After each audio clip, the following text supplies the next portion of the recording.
099-894-987 con nosotros, Carlos De Masi. Si buscas un portón automático para tu casa o para la oficina, asegúrate que sea fuerte, que sea seguro, que sea práctico, que sea un SEA. Porque solo un portón SEA te asegura el mayor respaldo técnico, un service propio en todo el país y la garantía de todos sus productos. Ingresa en seaportones.uy o llama al 2601-2611. Si vas a elegir un portón, que sea un SEA. Hola Carlos, buen día, bienvenido. Buen día, ¿cómo están ustedes? Bien, muy bien, gracias por recibirnos en tu casa. Les recuerdo a todos que Carlos De Masi es historiador, docente, investigador, y yo tenía ganas, Carlos, que en este contexto tú compartieras generosamente algunos de tus conocimientos y reflexiones con nosotros en el marco de un nuevo aniversario de la Segunda Guerra Mundial y, en fin, de distintas miradas que se puede hacer sobre la misma a propósito del aniversario número 75 del fin de ella, ¿no? Uh-huh. Lo que uno puede seguramente coincidir de acuerdo a experiencias más o menos desarrolladas en cuanto a la formación de cada uno, me refiero a aquel que es doctor en historia y aquel que de pronto casi ni terminó la primaria, es que la Segunda Guerra Mundial se ve como un icono simbólico y algo así como una bisagra histórica, antes y después de la Segunda Guerra, ¿no? Sí, claro, es así, es la guerra más larga y además más global y más mortífera de la historia, ¿no? En ese sentido se destaca por amplio margen. Además, fíjate que en realidad, si mirás las causas de la Segunda Guerra Mundial, tiene que ver con los efectos de la Primera Guerra Mundial. Entonces, prácticamente se encadenan las dos en una sola guerra, como que fuera así una especie de guerra de 30 años, ¿no? Que empieza en 1914 y termina en 1945. Igual que las guerras de 30 años de la época moderna, hay una que se llama así, guerra de 30 años, digamos, hay muchos años en los cuales no hay guerra y hay otros años en los cuales hay mucha actividad bélica. Bueno, la guerra mundial, la Segunda Guerra Mundial y la Primera Guerra Mundial, desde una perspectiva así global, de cierta distancia histórica, pueden verse prácticamente como una sola guerra. Uh-huh. Entonces, sí. Y a propósito de esto que decís, ¿no? Porque algunos de los títulos que yo estaba repasando era, bueno, hace 75 años la Alemania nazi fue derrotada en la Segunda Guerra Mundial. Y este título se encadena a lo que vos sugerías. Bueno, en la Primera Guerra Mundial Alemania también fue derrotada, ¿no? Sí, Por lo tanto, pregunto, la forma en que vos derrotás a tu enemigo también puede ser... En la guerra no solo importa quién gana, sino de qué modo dejás al derrotado, ¿no? Eso tiene que ver justamente, porque es muy interesante comparar cómo terminó la Primera Guerra y cómo terminó la Segunda Guerra. A ver. Porque en la Primera Guerra Alemania prácticamente negoció la paz sin tener ejércitos de ocupación prácticamente. Es decir, el 11 de noviembre se estableció un alto el fuego y quedaron los ejércitos donde estaban, y el ejército alemán estaba en Francia. No había ejércitos franceses en el territorio alemán.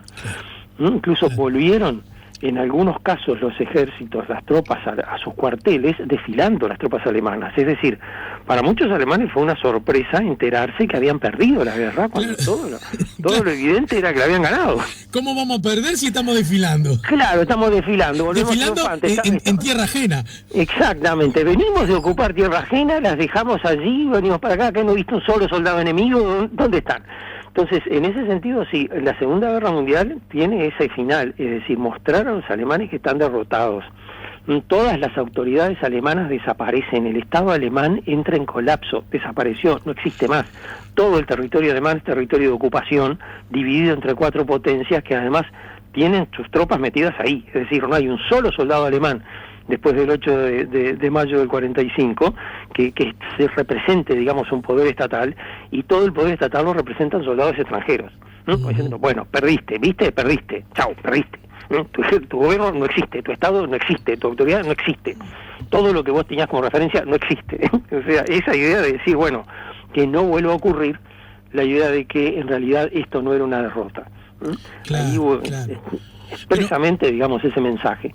Bien, yo sé que para vos puede ser llover sobre mojado, pero me gustaría que resumas ¿por qué hubo una Segunda Guerra Mundial?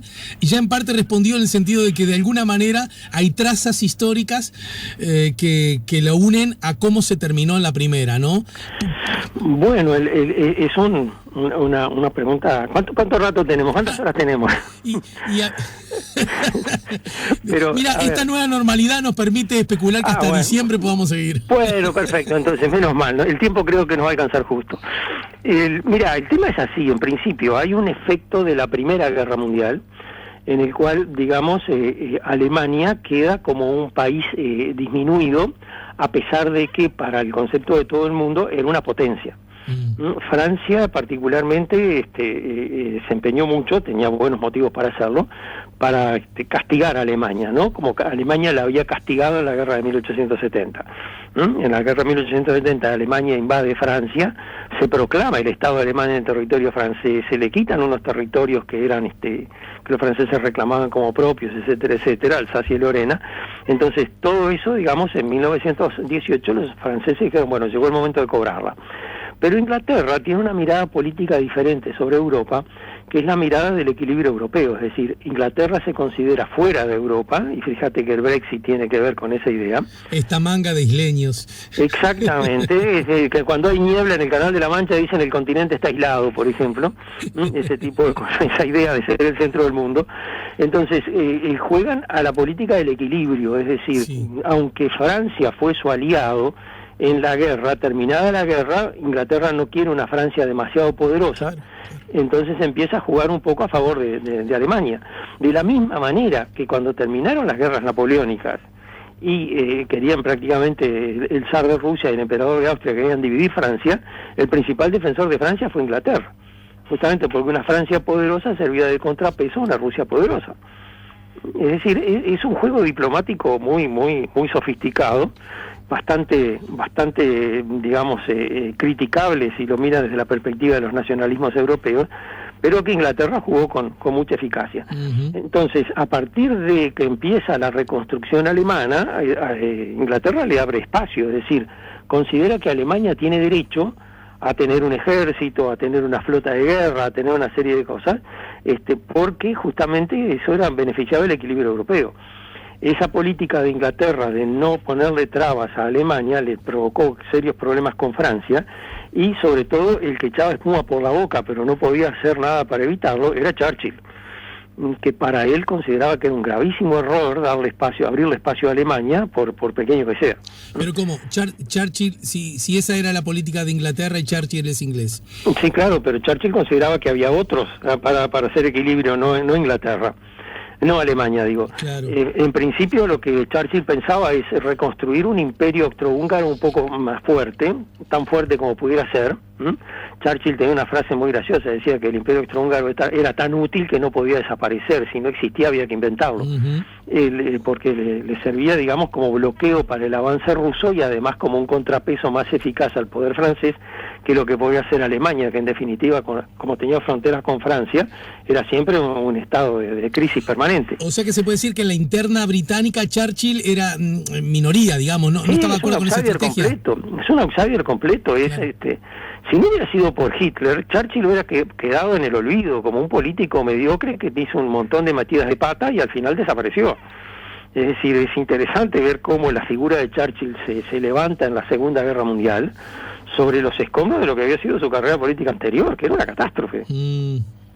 Churchill tenía un raro instinto para elegir las causas equivocadas.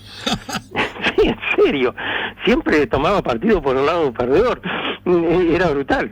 Y bueno, con la Segunda Guerra mostró una estatura de estadista impresionante, que en realidad no había tenido mucha ocasión ni mucha suerte en sus etapas anteriores. Ahora, este es un aspecto de los antecedentes de la Segunda Guerra. Hay otro que tiene que ver con la crisis económica mundial.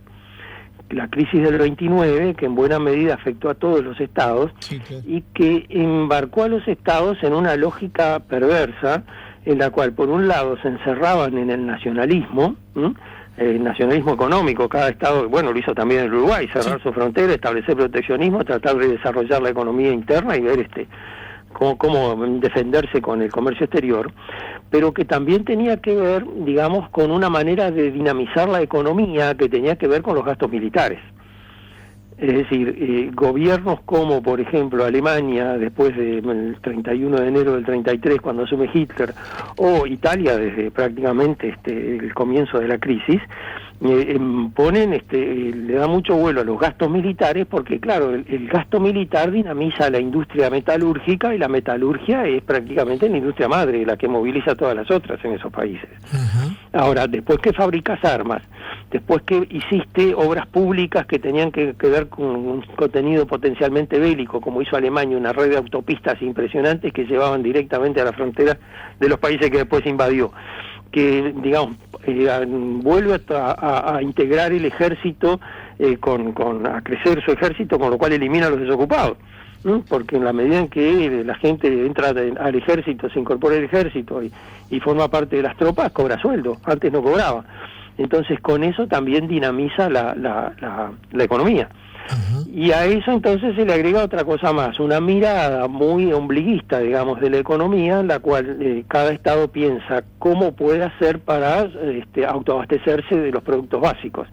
Y los productos básicos que Alemania necesita para abastecerse son el petróleo del Cáucaso y como es el trigo de la zona de Rusia. Ahora, de alguna manera, el fin de la Primera Guerra y los tratados justamente que emanaron de esa consideración, ¿qué hay de esa mirada que, si bien admitiendo que Alemania fue el Estado derrotado, hubo como una especie de, lo traduzco mal, lo utilizo palabras inadecuadas seguramente, una sobredosis de humillación al perdedor, lo que alimentó esta especie del mundo está contra nosotros, tenemos derecho a vengarnos? Sí, claro, ese es el discurso de Hitler. Es decir, No, pero está bien, pero un discurso que se apoya en ciertas bases, claro, que recoge adhesión, ¿no? Exacto, ese es el discurso de Hitler, porque justamente con ese discurso Hitler conmovió prácticamente a los alemanes. Es decir, hay un mito alemán que Wagner recoge en toda la tetralogía, que es el mito de Sigfrido, ese personaje puro, valiente, que no conoce el miedo, que siempre pelea por grandes causas y que termina cayendo muerto por un ataque traidor, ataque por la puñalada por la espalda, digamos, que termina, porque en realidad Sigfrido era invulnerable, pero solo por el frente, porque se entendía que nunca iba a dar la espalda a ningún enemigo, pero un traidor lo apuñala por la espalda. Entonces, la idea de que Alemania perdió en la guerra por una puñalada por la espalda, que por supuesto no tengo necesidad de extenderme demasiado y simplemente lo menciono, los responsables eran los judíos y los comunistas, claro. Porque había una ola de huelgas en Alemania, porque la gente se estaba muriendo de hambre y porque además el Estado alemán se quedó sin dinero y entonces acusaban a los comunistas de las huelgas y a los judíos de no darles el dinero al Estado. Entonces eso tenía un fundamento real, que además también pasa para el otro lado, para el otro lado de la trinchera, digamos, porque un personaje que últimamente se ha mencionado, que está bastante olvidado lamentablemente, que es John Maynard Keynes. Keynes era un economista inglés que fue integrante de la Comisión Económica de Inglaterra para el Tratado de Versalles, y cuando la Conferencia de Versalles terminó, publicó un libro maravilloso, increíble, que se llama Las consecuencias económicas de la paz. Uh-huh. Donde Keynes explicaba que las sanciones económicas para Alemania iban a ser mucho peores, mucho más graves todavía para los otros estados. Es decir, que a Francia, a Inglaterra, a todos los demás países, las sanciones económicas a Alemania le iban a salir carísimas. Claro. Porque en definitiva Alemania era el principal socio comercial tanto de Inglaterra como de Francia. Es decir, buena parte, como pasa ahora con China y Estados Unidos, ¿no? Buena parte del tráfico comercial de la industria francesa se alimentaba con insumos alemanes, buena parte de la economía alemana se alimentaba con productos franceses. Es decir, si uno le castiga económicamente a su principal socio comercial, entonces te quedas sin compradores. Exacto. Que es un poco lo que también sentía Keynes. Decía, bueno, las consecuencias, por eso el título del libro, que es tan irónico, las consecuencias económicas de la paz son mucho más devastadoras que las consecuencias de la guerra. Claro. En realidad era una mirada, digamos, explícitamente capitalista, pero desde el lugar del capitalismo que, entre comillas, no debe dejar a nadie afuera, porque todo el mundo tiene que estar dentro del mercado, ¿no? Exacto, la idea de que la prosperidad debe abarcar a todos. Fíjate cómo sería el tema, cómo sería la carrera de Churchill. Lo espantosa que era la carrera de Churchill en la década del 20, que Keynes, autor de un libro que se llama Las consecuencias económicas de la paz, después que Churchill fue ministro de Economía y fue un desastre su ministerio, publicó un folletito Keynes titulado Las consecuencias económicas del señor Churchill. Como que Churchill era tan espantoso o más que la guerra misma. Hay algunos asuntos, bueno, sobre cada punto, sobre cada enunciado, cada oración que haces, podría hacerte muchas más preguntas. Sin embargo, hay otro asunto de la Segunda Guerra que cuando uno ve desde documentales y ha leído manuales y ha leído libros y ha visto las históricas películas con las que crecimos buena parte de nosotros, a mí siempre me ha llamado la atención esta actitud del Estado alemán que se metía como perico por su casa en otro estado y no pasaba nada y no prácticamente no había ni siquiera una casi resistencia de esos países, pero tampoco una alarma particularmente desarrollada de otras naciones. Primero, si es correcta la mirada, y segundo, ¿qué explicación puede tener eso?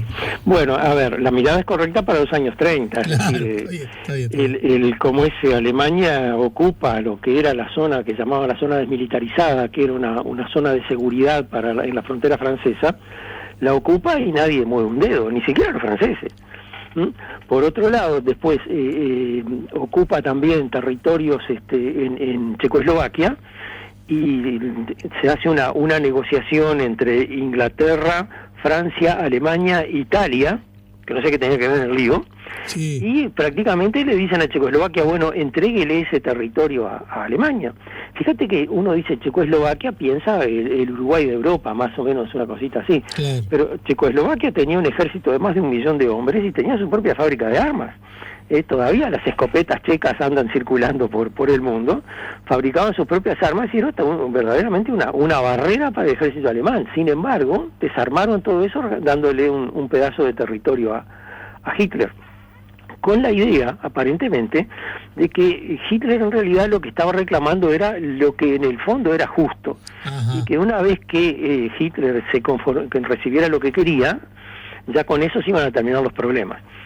Incluso en la conferencia de Múnich, que es donde se le autoriza a Alemania que ocupara una parte de Checoslovaquia, Chamberlain, que era el primer ministro inglés, le dice a Hitler, con esto sus pretensiones estarán ya estamos, completas. ¿No? Ya estamos. Y Hitler, sí, creo que sí.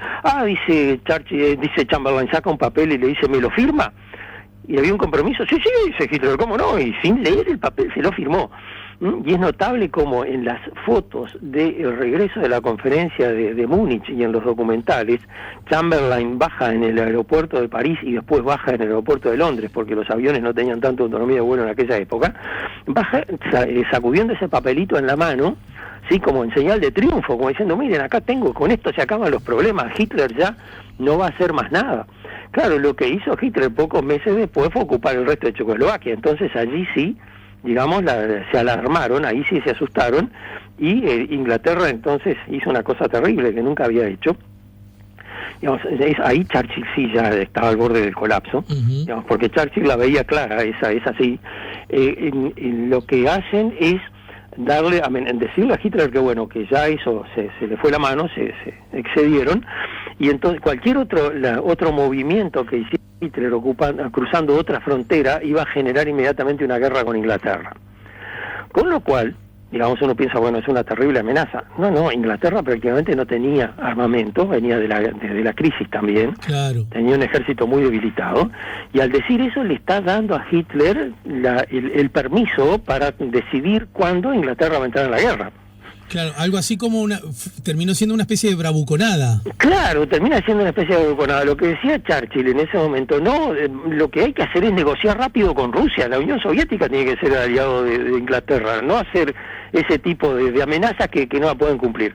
Bueno, cuando Alemania invade Polonia en septiembre del 39, bueno, allí Inglaterra le declara la guerra a Alemania, pero claro, no tiene con qué pelearle.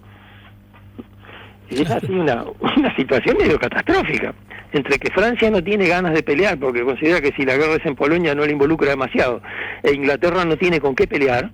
Entonces allí hay todos unos meses de guerra en Occidente, que prácticamente la guerra no existe. Uh-huh. Uh-huh.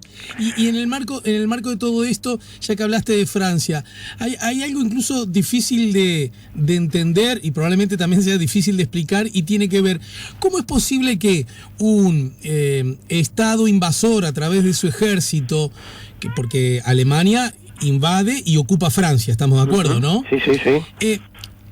Haya un gobierno de ese país, el francés, que de alguna manera se vuelva pro-alemán, pro-nazi. Es decir, ¿cómo puede darse esa circunstancia y que todo vuelva, valga la utilización del término, a transformarse en una nueva normalidad? Bueno, está bueno. No, hay un dato más todavía que lo vuelve más incomprensible el asunto, y es que el jefe de ese gobierno pro-nazi era un héroe de la Primera Guerra Mundial, que había peleado contra el ejército alemán. El mariscal Pétain, sí, Pétain, claro. El vencedor de la batalla del Marne, una de estas batallas terribles de la Primera Guerra Mundial. Había sido, digamos, había llegado al grado de mariscal, etcétera, etcétera. Claro, no era un burócrata pusilánime y cobarde que no sabía nada del barrio. También los hay, pero el que estaba al frente del gobierno era un héroe de la guerra.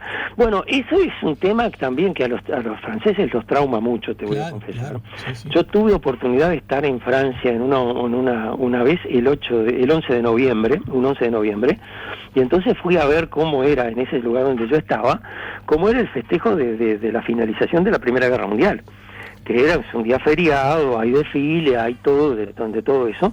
Y entonces allí pude ver que en ese festejo de la finalización de la Primera Guerra Mundial también honran a los caídos en la Segunda Guerra Mundial. Ajá. Pero digamos así, el 8 de mayo no es un día particularmente festivo, digamos, en Francia. ¿Tú me quieres decir como que de la Primera Guerra hablamos y de la Segunda de eso no se habla? Bueno, algo así. Aprovechando que estamos hablando de la Primera, miren que también hubo una Segunda Guerra, recordamos a los muertos, sigamos hablando de la Primera. Sí, es decir, hay una especie como de trauma nacional. Está además el tema de que Pétain, que era un héroe de la Primera Guerra, en el desfile del final de la guerra está Pétain arriba en caballo allí, digamos, que por ejemplo le planteó muchos problemas a De Gaulle. De Gaulle lo odiaba, pero era su superior. Claro. Allí, digamos, siempre le reprocharon a De Gaulle que había sido tibio con Pétain, Pétain fue juzgado y puesto preso, ¿no? Y terminó en prisión. Pero decían, bueno, pará, si a otro lo fusilaste, a ¿por qué no? Claro.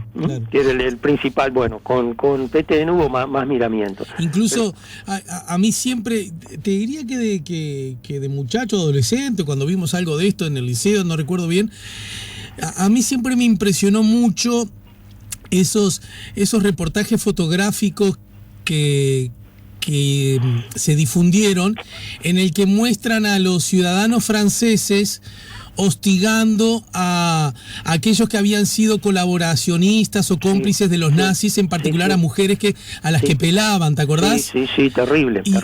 Terrible, pero, incluso digamos, jóvenes mujeres con hijos en brazos también, ¿no?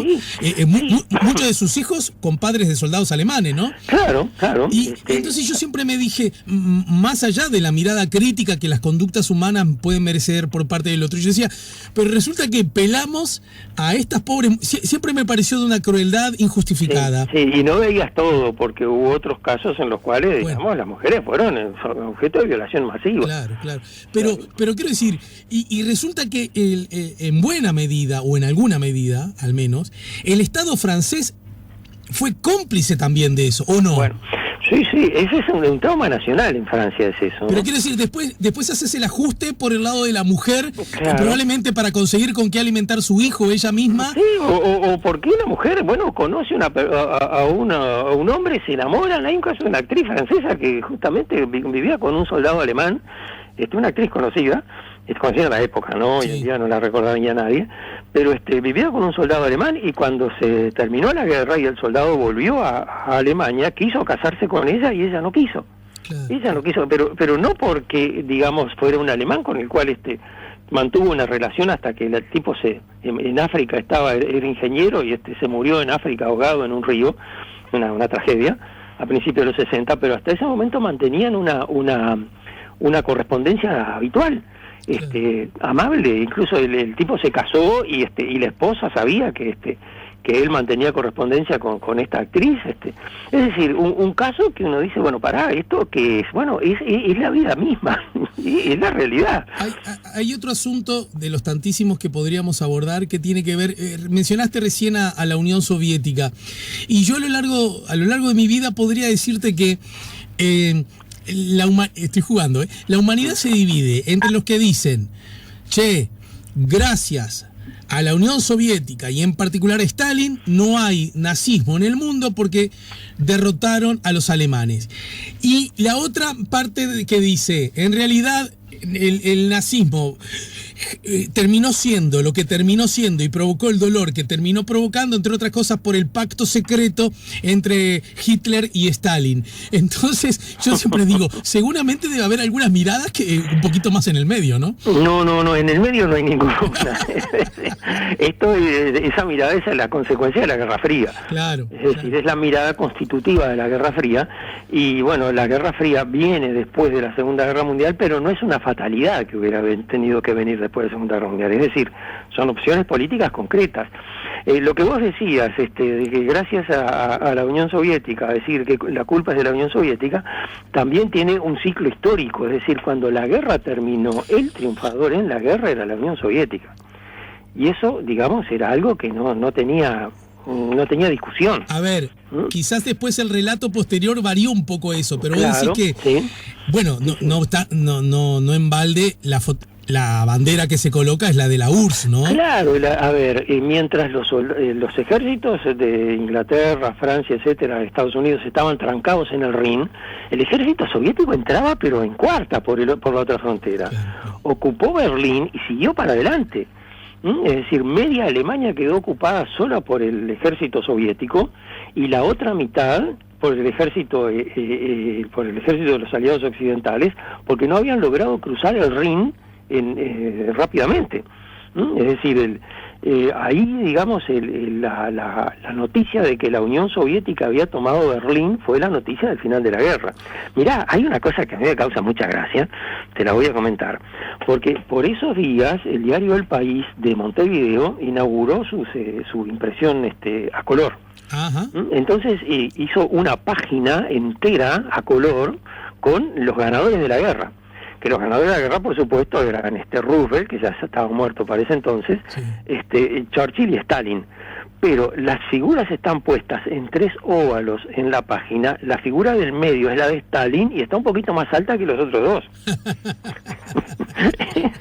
Está bueno eso, ¿no? Después lo miraba y pensaba, pero qué interesante esta Mirá qué composición. interesante. Ahora, después, digamos, no solo el lugar el rol de la Unión Soviética en la Segunda Guerra, la Guerra Fría lo desmereció bastante, pero en realidad fue la víctima y el triunfador en la guerra. Pero ¿qué hay de ese pacto secreto con el diablo, digamos? Y mira, el pacto secreto con el diablo vino después del pacto que te mencionaba recién, de esa conferencia, la conferencia de Múnich, en el cual... Sí, digamos, el documento de Chamberlain. Exactamente, el documento de Chamberlain para Stalin, que no necesitaba mucho para ser desconfiado, que era enfermizo desconfiado, Stalin hizo el siguiente cálculo: yo estoy aliado formalmente con Francia. Sí. ¿Por qué razón yo no estaba en esa conferencia y por qué razón estaba Mussolini? ¿Qué tiene que ver Mussolini con Checoslovaquia, Sí. que no tiene ninguna frontera? ¿Y por qué no estoy yo, que tengo una frontera con Checoslovaquia y tengo además alianza con Francia? Sí. Entonces, para Stalin quedó clarísimo que allí había otra conferencia de Múnich no pública en la cual le daban esos territorios a Alemania para que Alemania avanzara hacia el este y se comiera a la Unión Soviética. Con la mirada de los aliados occidentales. No hay ningún documento que pruebe esto, me adelanto a decirlo. Pero si vos mirás la actuación de los aliados occidentales después del 1 de septiembre, donde, como Alemania ataca a Polonia y no hay ningún ataque francés por la otra punta, digamos, uno piensa, bueno, acá hay digamos, la sospecha es más que razonable. Cuando Alemania ocupa Checoslovaquia, tampoco hubo ningún gesto de Francia de llamar al orden a Alemania. Entonces, para la mentalidad de Stalin, esto era la prueba de que allí había un pacto secreto. Entonces, empezó a hacer un doble juego. Ahí, cuando Alemania invadió Checoslovaquia, completamente Checoslovaquia, y ocupó todo el resto, ahí la diplomacia inglesa empezó a buscar un acercamiento con la Unión Soviética y empezaron a negociar un acuerdo militar. Pero también Alemania buscó un acercamiento con la Unión Soviética, y lo que hizo la Unión Soviética en ese momento fue, bueno, a ver cuál oferta me interesa más. Y llegó a la conclusión de que la oferta más interesante era la de Alemania. Por lo tanto, en agosto de 1939, 21 de agosto del 39, se firma ese tratado, que lo que fue secreto fue la negociación, el pacto fue público inmediatamente, ¿no? Cuando se anunció el pacto Molotov-Ribbentrop, que establecía la alianza entre la Unión Soviética y Alemania. Y esa alianza es rota que después por la propia Alemania cuando intenta invadir, cuando invade Rusia. Cuando invadió Rusia, ahí se termina la alianza, ahí cae esa alianza. Que fue un terrible error de Stalin, en realidad, todo ese asunto. Fue increíble. Stalin le advirtió el gobierno norteamericano por la vía de su embajador, el gobierno inglés por la vía de su embajador. Churchill le manda una nota al embajador de Inglaterra diciéndole, hágale conocer al mariscal Stalin la siguiente información: se están concentrando tropas alemanas en tal lugar, tal lugar, tal lugar y tal lugar, son la división tanto y tanto. El servicio secreto inglés funcionaba impresionante, ¿no? Sí. Saque todas sus consecuencias, y Stalin no le creyó. Mira.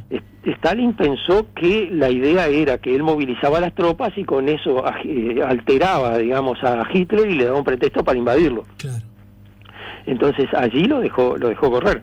Fue terrible, fue además una cosa extrañísima, porque Stalin tenía una guerra en dos frentes, porque tenía que defenderse de Japón en la otra punta. Había habido dos ataques japoneses en los años 37 y 38, y tenía que mantener tropas previendo un posible ataque japonés en el caso de que Alemania lo invadiera.